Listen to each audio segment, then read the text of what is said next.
The way the report has been released and the kind of, I would say an indirect blame the report has, given or has been pointed towards the pilot, which is very extremely sad and very unfortunate and, disheartening to see that, even though the investigation it's still at the very nascent stage, and at the same time they have very carefully drafted and released only certain excerpts of the EFR or the DFDR, which is pointing toward that something has to do with the pilots. It's also quite surprising that how the initial part of the report or something has been released as early as 8th of July by the US publication, online publication called Air Current. I have a link. And thereafter, on 10th of July, the Wall Street Journal published an article pointing about the fuel cutoff switches. So I believe that the Western media already knew that this is what the report is going to come out, and I won't be surprised if they already had the access to this report, not in fact completely, but like this fuel control switch. It is a manually operated switch which has a spring, which means that when anything which has a spring to it, it requires some sort of force to against the spring to operate that switch. It's not a light switch. So in this case also it's a spring operated switch. That means that when it and also it's a lockable thing when it goes into its slot. Okay, something like which goes into a slot. Now to remove that thing from its slot, you have to lift it up against the spring. The spring has pushed the toggle switch into the slot. Now that is an on or off, whatever. Vote has come in, and wherein specifically they have mentioned that nothing is to be, no recommendation to Boeing or G. That is quite surprising. Why? What was the need to give anything? Because they have still not evaluated the technical angle or the electronic or technical angle of this accident. They could have said that. An important point. Saurabh, you made an important point when you said that why was this report leaked in the middle of the night to the Western media, like Wall Street Journal and a few others who published the report. Now, why do you think that was done? Was the Indian government and the AAIB under some sort of a pressure from the Western media? Was it a pressure from Boeing on the government? Because AAIB ultimately is the arm of the government and it's constituted by the government.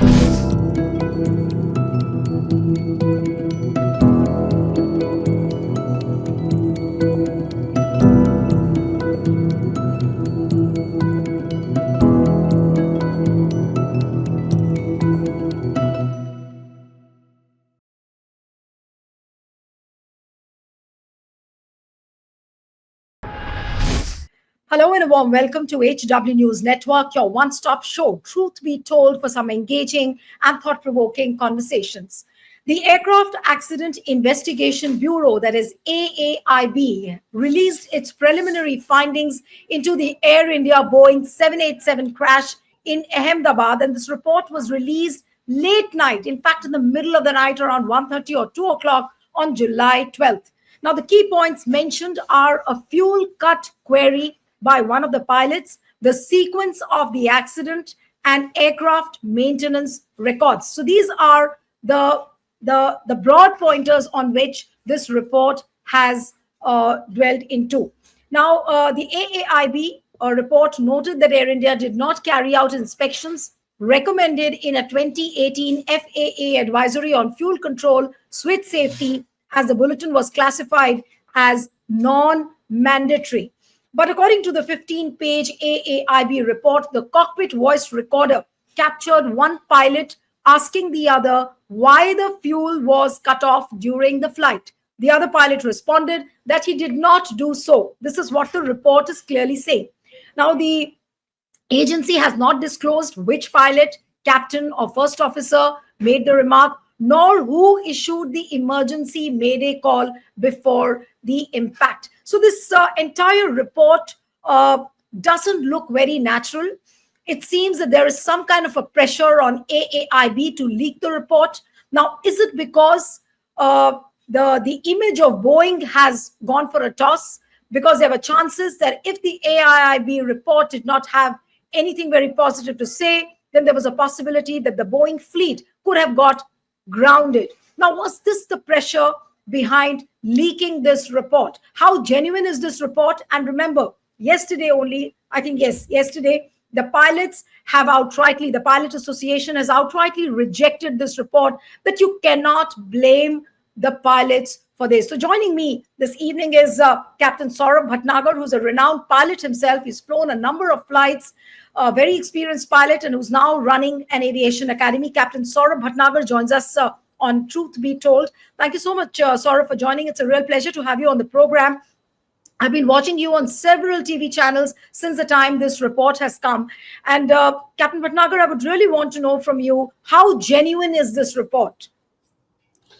First of all, very good afternoon, Yuji, and to the viewers. Yes, at the outset, I would say that this report, what the preliminary investigation report has been, I would say, uploaded or released by the AIB, though it looks obviously authentic because it has been sort of ratified by the civil aviation minister, and nobody has actually denied from the AIB side or from the DGCA side, from the any government agency, that this is not authentic. So we take it as their face value that this report is authentic. But as you all know, that what has been going on for the last 2 days or so, there's been a lot of talk on this authenticity. Not only authenticity, the way the report has been released, and the kind of I would say an indirect blame the report has given, or have been pointed towards the pilots, which is very extremely sad and very unfortunate, and disheartening to see that even though the investigation it's still at the very nascent stage, and at the same time they have very carefully drafted and released only certain excerpts of the EFR or the DFDR, which is pointing toward that something has to do with the pilots. And as you said that regarding leaking, yes, and this is also quite surprising, the how this the initial part of the report or something has been released as early as 8th of July by the US publication, online publication called Air Current. I have a link. In fact, I got the link on the 9th when one TV channel wanted to do a debate on this. So I told them, how come the report has not come? He said, no, we have got some information, and that's what. And thereafter, on 10th of July, the Wall Street Journal published an article pointing about the fuel cutoff switches. So I believe that the Western media already knew that this is what the report is going to come out, and I won't be surprised if they already had the access to this report, not in fact completely, but yes, what is the AIB is going to say about this report, which is very unfortunate that nothing has been pointed towards the technical aspect, the the software malfunction aspect, or anything about the other than the pilot. That is what is quite disturbing, and that's why this report is been outrightly rejected by the pilot, all the pilot forums. That is why. Captain Saurabh, another thing, this whole thing about the fuel switch, how does it play out technically? And within a matter of seconds, it is said that the switch changed from you would explain it better, I think. What is this theory behind the fuel switch? I really want to understand: is it really possible that the pilots can really change the switch, or was it manned or navigated by an outside source if the pilots have not done it? How can you really play around with a fuel switch? And why would a pilot play around with a fuel switch, knowing very well that his own life will be at risk, the passengers' lives will be at risk? Why would anybody deliberately switch off the fuel switch? Yeah, fuel control switches on any aircraft, whether it's Boeing or an Airbus or something, they are the primary, I would say, very critical switch which controls the fuel supply to the engines. See, it's a turbine engine. It's not like, we have a car engine where we switch off the ignition and the electrical supply is disconnected and the engine switched off. In this case, it's turbine engine, the continuous combustion going on. So regular supply of fuel is required to run the engine. The moment you cut off the fuel supply, immediately the combustion will stop and the engines will start winding down. That is why it is so much critical, and a lot of during at the design stage of the cockpit and when the aircraft is designed, lot of thing is kept in mind regarding what could go wrong inadvertently, what how a normal human being will react in a cockpit. That is how these critical equipments and switches are given, designed, and they are safeguarded like this fuel control switch. It is a manually operated switch which has a spring. It means that when anything which has a spring to it, it requires some sort of force to against the spring to operate that switch. It's not a light switch. So in this case also, it's a spring operated switch. That means that when it and also it's a lockable thing when it goes into its slot. Okay, something like which goes into a slot. Now to remove that thing from its slot, you have to lift it up against the spring. The spring has pushed the toggle switch into the slot. Now that is an on or off, whatever.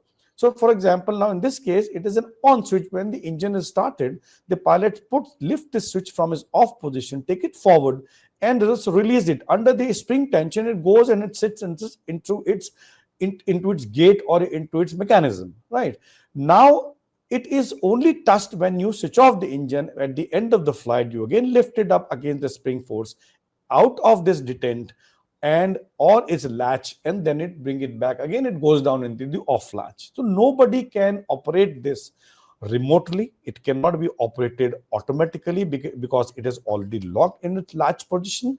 It is not a light switches which can be inadvertently, even if you try to move it behind, it will not behind or go forward when it is in off position. So the all the theories that it could have somebody of sabotage from outside or programmed to do something outside, I don't think, because this is, and that is why it is given so much of importance, and the safety mechanism is there so that this switch it does not get operated inadvertently, because if it gets, it will immediately stops the fuel supply to the But is engine. this What the it does? mystery now, Captain Saurabh? Is this the mystery as to how this fuel cutoff switch, the kind of marks which we see that it moved from run to cutoff position within seconds? Now, how is that possible? Have you heard in the aviation history ever that, a fuel cutoff switch, functioning like this?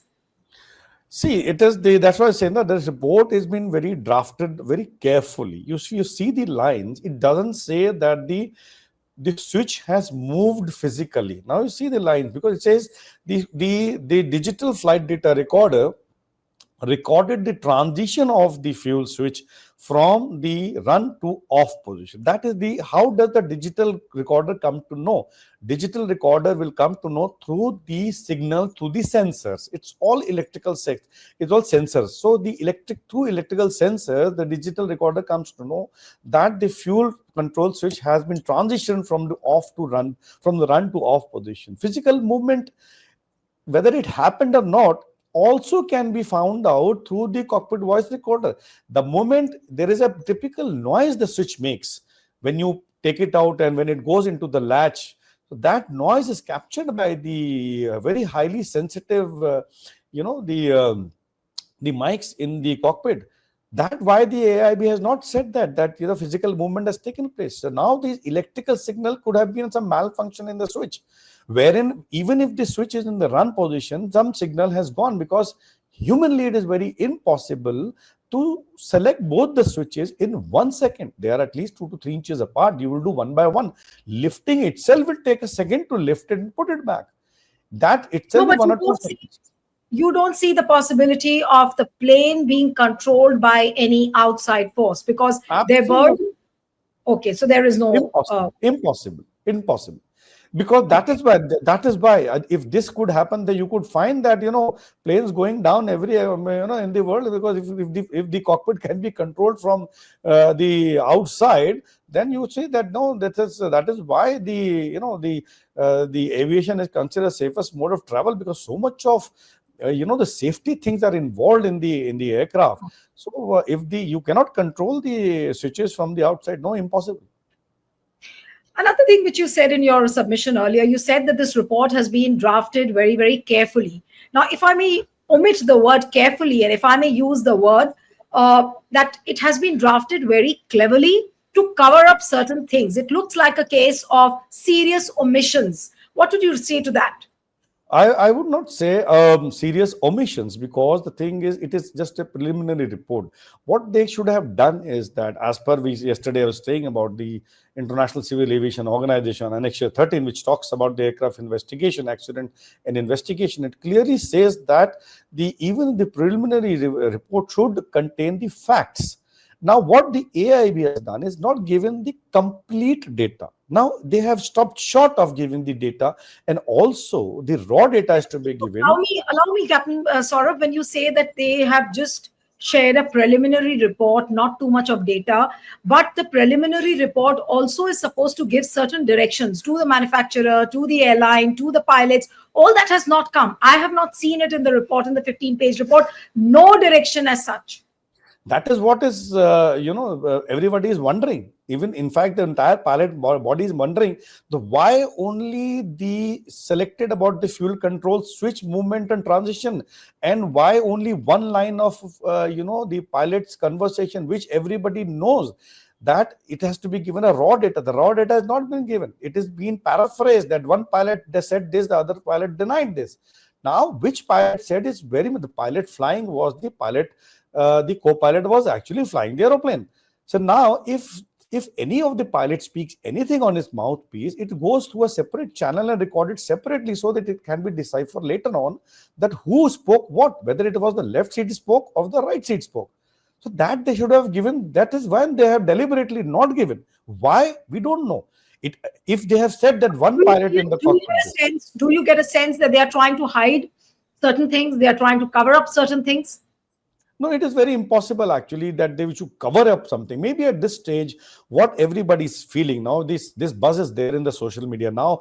When the report came on early, that the obviously the time of releasing of the report also is now questionable now, but everybody is questioning. And the other thing is why this specifically fuel control switch angle was released or was leaked to the Western media. And thereafter the report also carried the same thing. So now, ever since the report has come in, and wherein specifically they have mentioned that nothing is to be, no recommendation to Boeing or G, that is quite surprising. Why? What was the need to give anything? Because they have still not evaluated the technical angle or the electronic or technical angle of this accident. They could have No, but you said made that. an important point. Saurabh, you made an important point when you said that why was this report leaked in the middle of the night to the Western media, like Wall Street Journal and a few others who published the report. Now, why do you think that was done? Was the Indian government and the AAIB under some sort of a pressure from the Western media? Was it a pressure from Boeing on the government? Because AAIB ultimately is the arm of the government and it's constituted by the government. No, I mean, we do believe that it is autonomous, but I don't know how autonomous that is. But for the time being, it looks that AAIB was under tremendous pressure from the outside forces. It could be the Western media, it could be Boeing themselves. Is that a sense what you also get? Yeah, it appears that's what I said yesterday. I've been telling this to other channels as well. See, the if you if you actually analyze this report, looks like, first thing is reporting or I would say leaking to the Western media as early as on 8th of July, the Air Current, that is it's very renowned online publication. They knew that it is the probe is taking this direction of fuel control switches. Who told them that the probe is taking this direction of fuel control switches is in the question. Then the Wall Street Journal. Then I'm not maybe under some. Yes, we all know that the lot of it's a stake of Boeing and the General Electric. Now we all know that why this any aircraft accident attracts so much of attention in the entire world, because there are two companies making the aircraft which are flying all across the globe, the Boeing and the Airbus, and there are only four engine manufacturing companies which manufacture the aircraft engines across the globe. So now, if anything happens to or if they are implicated or pointed in the investigation as early as in the preliminary investigation, or that there's something is wrong with even the manufacturer or some system or with the engine, definitely all across the world this the aircraft will have to be grounded to check for any one-time check, which the AAIB suspect that this could have been one of the reason of this crash. So we all know that it is humanly impossible for the pilots to put these switches one after another in 1 second. Only an electrical signal can do all these things physically, manually. You can, and we all know that it has been ruled out that the local mechanism, which the report initially said that yes, 2000. Why only they mentioned 2018, the special airworthiness bulletin, wherein and they specifically mentioned that Air India did not do it because it was advisory. Why it was mentioned? Just trying to tell the Air India did not do it. This could have led, but then thereafter in 2023 they changed the entire throttle, the quadrant which contains the switches also. And now the FA also has said the locking mechanism was working absolutely fine. So what the report or the AIB, which direction they want to take it, that is quite surprising. That everybody now, that is why the pilot body rightly rejected this report, because you cannot blame a pilot who is not there to defend himself. How can you? That is the first thing. Anything happens, the companies definitely will not take it, because it involves their stock prices, it involves their, they have to fight lawsuits, they have to, everything. It has happened in the past also. So companies of the aircraft manufacturer or the engine manufacturer, they would not like to take the No, but blame at Captain such an early Saurabh, stage. I want to ask you a very blunt question. And you're a pilot and you would know it better. And I think you can answer it in a much better way. There is a sense that, Boeing was going through a tough time. Their image was at stake. And which is why this report was hurriedly rushed in. It was hurriedly leaked so that Boeing doesn't have to face consequences. And when I say face consequences, there were possibilities of the fleet being grounded. Now, has that been averted with this preliminary report having leaked to the Western media? See, that's what I'm saying. I'm not a correct person to comment on that from the pilot point of view. But what if you see the report? It is very, very evident that the mentioning of specific mentioning of Boeing and both the General Electric, that no recommendation allowed. That gives them the clear chit that they cannot. That gives them a message that you don't have to ground your fleet as of now, and no checks are mandated at this point of time, because that one line is very important, because it's an international report wherein you have the investigators from the NTSB, from the Canadian, and from the UK. All these international investigators are also part of the AIB team. So that it carries a lot of weight when you say that yes, no action is required at this stage of time. So that means Boeing can straight away say, see, nothing has been implicated. And so whether it is hurriedly or something, that the AIB and the government can comment on that. But I can say from the pilot point of view, they have to do something investigation. So they have only given the thing where indirectly everybody think that it has been some kind of suicide by the pilot or something of that sort, because everybody knows that these switches cannot be manually electronically moved. They have to be moved manually. So that obviously something cannot fall in the cockpit which will move, because this has to be physically lifted. Who will lift the switch up? Only pilot can, and somebody in the cockpit will lift the switch up from its locking mechanism, or from its slot, I would say. And only the pilot, or the person who's sitting inside, who's there inside the cockpit. Only two people were there. So that is why my thing is that yes, what happened in the case of Lion Air Indonesia, I was talking about that. The same thing Boeing initially said, because it's a pilot fault, pilot fault, pilot fault. But finally, when the report came, they had to ground the entire 77 Max across the globe. That must have costed a lot to them. Then they must be very, very in this. Obviously, it is very evident now. Even if you don't say, it is evident by seeing the preliminary investigation report that yes, Boeing had a lot at stake at this point of time, and they never wanted their image. That's what is evident. I'm not saying that yes, it is. The report has been released and keeping this thing in mind, but it is very, very evident because of the gravity of this accident, and how much Boeing will pay, or how much GE will have the stake on this. They at stake. So I think that yes, it is very I would say disheartening, and to see that only pilot point of view has been mentioned.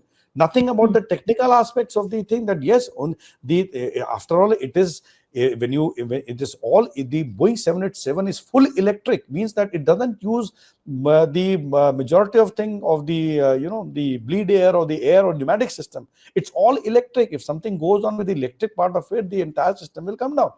So there nothing has been commented on that. Yes, this electronic switches, even though physically cannot be, but erroneous signal might go to the FedEx. And other very small point, but very funny thing was noted. Even the full form of the FedEx has been has been at a wrong. The about the full form has been printed wrongly on the report. It's full authority digital engine control. They were written full authority dual engine control.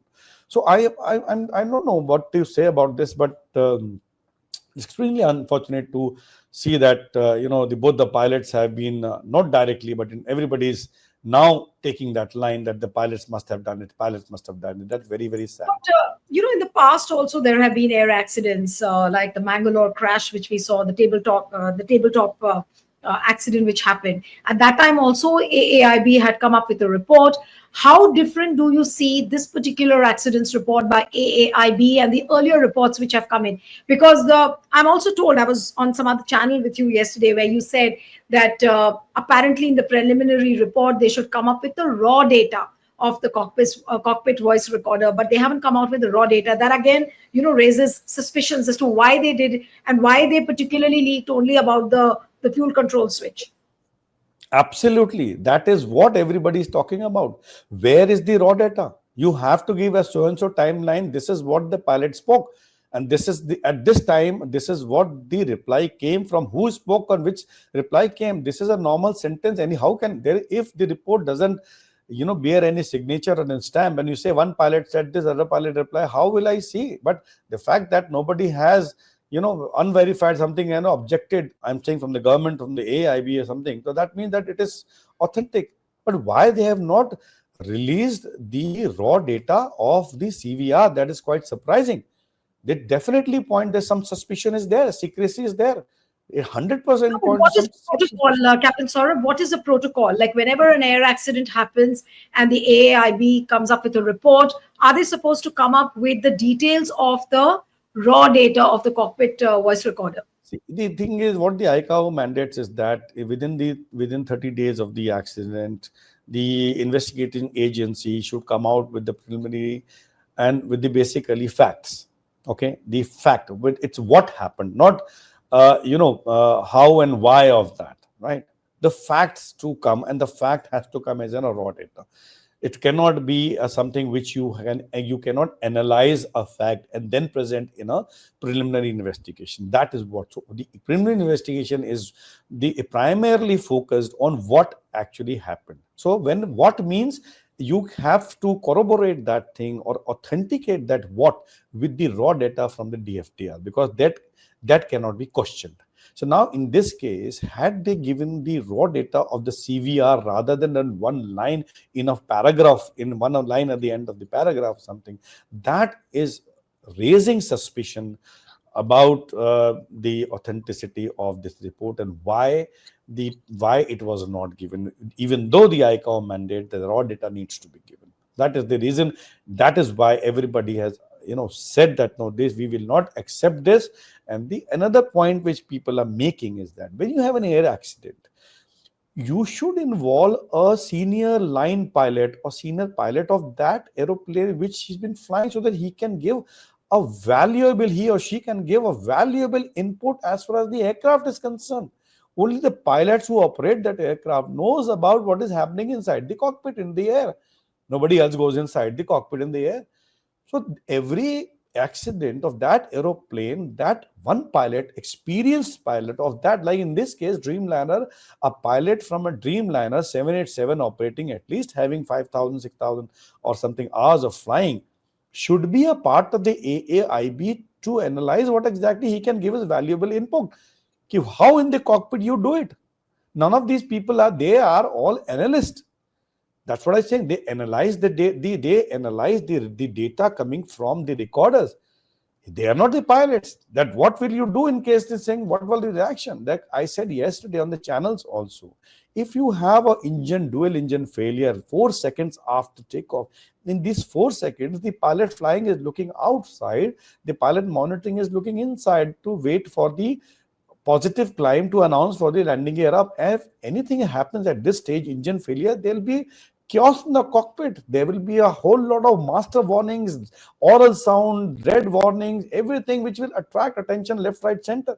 And everything will be recorded in the CVR. Each and every voice, everything. Where is that? True. Where is the raw data of so and so master warning or oral warning? Everything came up in the cockpit and everything. Where is the raw data? So much was said about the Mayday call by the pilots. Nothing on that front as well. No information on that. Which pilot spoke? Was it the captain or was it the second pilot? No information regarding that. But my last question to you, Captain Saurabh, is that this AAIB report, does it look like a wishy-washy report to cover up and to save the image of Boeing and GE? My personal opinion is yes. This is my own independent opinion, because after seeing the report, it appears to me that somebody is out to save someone. Okay, whether it's what is under pressure or under deliberate attempt or whatever, but this preliminary investigation report is not correct. It doesn't give the complete raw data. And now, since it has already come, I don't know what will happen next, whether it will be taken back or not. When I don't, that absolutely. But Will this pilots report, put pressure? Will pilots put pressure on AAIB to withdraw the report? no, pilot the pilot association, like for example, airline ALPA, the airline pilots Yes, association, they have Captain already. by Captain San Topper, they already given to press note that we totally reject this the report. And everybody on the social media, all pilots body, and other than experienced pilots, the everybody who is a pilot, they have already said no, you cannot blame, even indirectly you cannot blame a pilot by saying that, by something, by mentioning a particular thing in the cockpit which cannot be operated other than the pilot. That state of it directly implies that yes, but they have stopped talk short. Sorry, they stopped short of saying that this signal can go erroneous signal as well, which happened in the Japan Airlines after landing. Same thing happened. The fuel cutoff switches were in the run position, but both engine wind down, they switched off because of the wrong signal. Why can't this happen in there? Why can't this happen in this case also? Why they're not saying this? Or they've not So said this in the report? can this report also be challenged in the court of law, maybe by the pilots or by the grieving families who've lost their dear ones?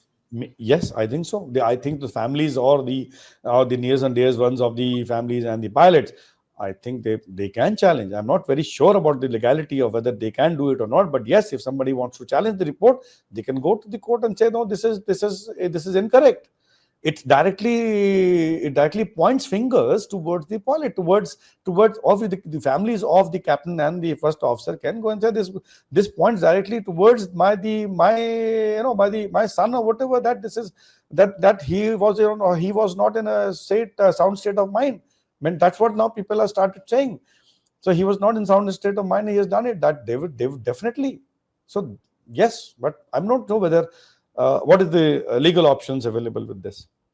But one last question before I wind up the interview, that there are questions questions on AAIB, on its impartiality in normal circumstances when it doesn't. And of course, I mean, all the fleets of the aeroplanes belong to big companies, but when you have the stakes so high with companies like Boeing or GE, uh, how compromised is AAI, in AAIB in normal circumstances? No, no, I Is would it not say that. I would is it not say that. independent? It is supposed to do its job independent, though it comes under the DGCA and under the Ministry of Civil Aviation. But now it will be wrong to say that AIB is compromised. That I don't think is there, and will never happen, and it should never happen, that the such an important investigating agency is being compromised. No, I don't take that thing. But yes, it depends upon the AIB what they want, no data they want to give it in the investigation or in the preliminary report. So that I'm just saying that the data has not been given completely. Whether under what is the circumstances, that is, I will not be able to comment on that. But yes, the data has to be given. The raw data was supposed to be given, which has not been given completely, covering both the technical as well as the manual or the human aspects. Thank you so much, Captain Saurabh, for joining on HW. Thank you. Thank you very much. Bye.